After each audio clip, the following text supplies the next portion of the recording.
You've been doing this for 20 years, right? Yeah. What are the biggest issues right now for special ed education for you that you see? Okay. Because I'm in the field of math with kids, my kids have 3rd grade, 4th grade. If my kids have a 5th grade math level, they're the higher function kids in my classroom. They use calculators for everything. But what I see is they don't need geometry, they don't need algebra 2, they hardly need algebra. Linear equations, a squared plus b squared, it doesn't matter to them. It doesn't matter. I mean, I got through college with just algebra and geometry, and I got C's and D's in those. So, like, I wasn't a brainiac math student. But what our kids need to know is just the basic functions of math, balancing a checkbook, fractions with cooking. If you want to lay carpeting in this room, what's the first step? You got to measure it. What's the square footage? Just those life skills, math skills that our kids need that they don't get anywhere because we don't have time for it, because we're too busy teaching them what a function is. Y equals mx plus b. The translation into real life, I mean, we can put it into situations that make sense to them, but on a day-to-day basis, that's not what they need. And these kids are being forced to go through these tunnels that all the general ed kids are going through, and that's really not what's best for them in their future. So that's the problem that I have, is these kids being forced to take classes that are not going to be beneficial to them down the road. They're trying to put more of our kids into team taught, into general ed, which I get, because they want them mainstreamed and they want them, the better the role model, the more likely the behavior's gonna be better. Hopefully they're gonna see the study habits from other kids, so their study habits are gonna be better. But if they're still working at a 4th grade reading level or a 5th grade math level, and you're teaching a new subject every day, a new objective, the pace at which it takes them to process their information, it just goes too fast. And so what I see when I'm team teaching, I've got kids who are in there who, it's not that they don't want to learn it, but they need more time to be able to understand it, and they need the steps broken down, and then they need a lot of practice with it, and they don't get that. And then are there any questions? Okay, let's move on. And it's not at the teacher's fault. It's the teacher has to get through 11 chapters, 10 chapters, and there's just not time. So what I see for my kids, most of them just don't ask questions because that's going to slow the class down, and they're too embarrassed to ask. And so I enjoy teaching in my transition class, me alone with my 15 kids, because when we need to stop, we stop. And so the kids feel more comfortable, and I have to get to here. I just like teaching in my own classroom better. And I've been team teaching for, 15 years, on and off with different teachers every year. So maybe it'd be helpful if I got put with one teacher and we really got to work it out, but it seems to change every year based on different variables. That's not in my control, so I don't see the kids as confident. And that's the whole thing. We want our kids to walk out of here with some sort of confidence. So I don't know that, in my opinion, I don't know that general ed is the place for all of them. I think everybody needs to be put at a spot where they can feel good about themselves and find success. And I don't think a D- in a general ed class is success. The special ed caseload teacher is supposed to get accommodations out to the general ed teachers.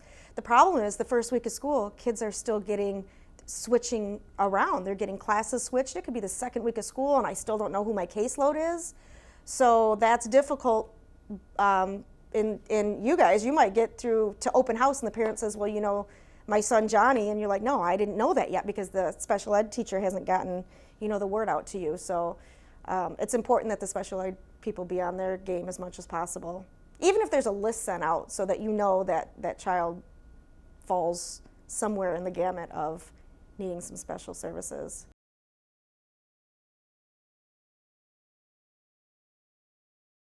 The differences in our expectations of students. As we have our lower special ed students, which are the ones that I teach, and then we've got kind of a mid-level special ed, which are more of our LD students, learning disabled, and then we have students who are mainstreamed into like a team taught class. And, my curriculum is completely different. The transition curriculum is completely different for those mid-level special ed students. But when we get to the kiddos that are in the team taught classes, the expectations between the team taught teachers of varying subjects are very different, very different. And one of the things we need to think about is that if these kiddos are in team taught, which means they're getting the same general ed curriculum as any other general ed student, they need to be held very closely to the same standards as the other students. Not to say that we might going to have to make a special modification in a certain area because maybe they have a really low math skill, and we might have to make an accommodation, in a science class with a particular, set or unit or thing like that. Or maybe they have a processing skills issue where it may take them a little bit longer to do things. Those things still need to be done. Those are part of the IEP, their accommodations. But what I have a hard time with is the fact that in one class they're held to the same standards as the general ed. I mean, pretty much. And they're, these kiddos are working their buns off, and they may not be getting A's and B's. They may be getting C's and maybe even high D's. But you know what? They're doing it on their own, just with their accommodations and modifications per their IEP. Then we have other classrooms where the kid has the same high standards of a general ed classroom, with the team taught scenario, but they're spoon fed a lot more. There's given a lot more in individualized instruction or prodding. There's given a lot more exemptions from whether it be assignments or parts of tests, parts of things. I think we really need to look at across the board. If we're going to look at team taught classes, we need to have certain standards and criteria for those team taught classes. And if a kid cannot meet those certain requirements of being in that, then maybe we need to look at a transition room. Maybe that would be a better placement for them. I just think, especially at that team taught level, these are kids that are potentially going on to college, and there aren't going to be any notes on your tests when you go to college. You're not going to be able to have a 4x6 card with any answers you want to write down to take your test. You're not going to get to retake and redo your tests. It's going to be between Tuesday and Thursday, go to the study, go to the testing center and take your test. Especially when you're talking about careers that have state tests. Anything that you get into education or the medical fields or anything like that, law enforcement, anything where you have to take a state mandated test. We want to set these kids up to be successful from the beginning. And I think if we spoon feed them too much or give them too many exemptions at this level, they think that they're capable of more than they are. And we haven't truly given them the right tools to measure really what they are capable of. A colleague and I just had this conversation at lunch, and it's creating problems. It's creating problems between students and teachers. It's creating problems between parents and teachers. It's creating problems between teachers and teachers. We want to meet the kids where their disability is as far as meeting them with the appropriate accommodations and modifications. But we always have to keep the bar a little bit out of reach. We want to set that bar high enough where they might not quite meet it, but you know what? They're going to do more and learn more in a higher level class than they would if they were getting an A in a lower level class. But the criteria for earning those grades needs to be the same.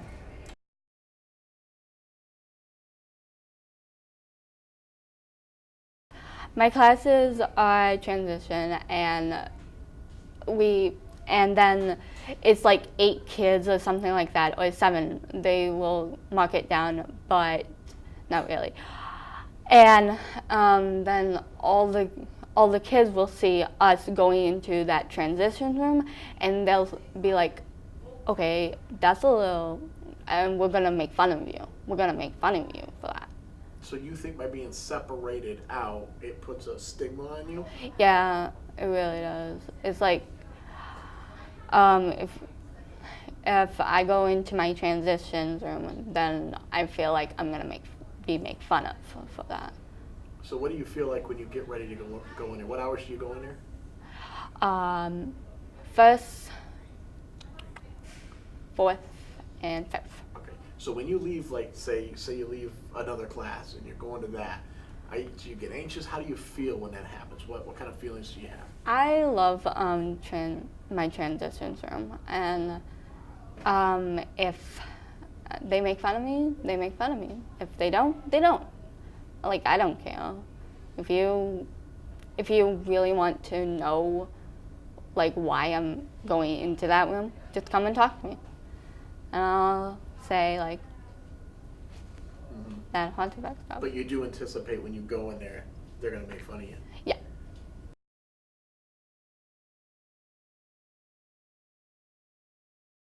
No, there's really nothing that I like to see different. It's a pretty good program here, and they make sure that you understand the stuff before you move on to the next thing. So they pretty much help you. Maybe you might have to take baby steps. They help you so you'll be able to take bigger steps and be able to get through the class.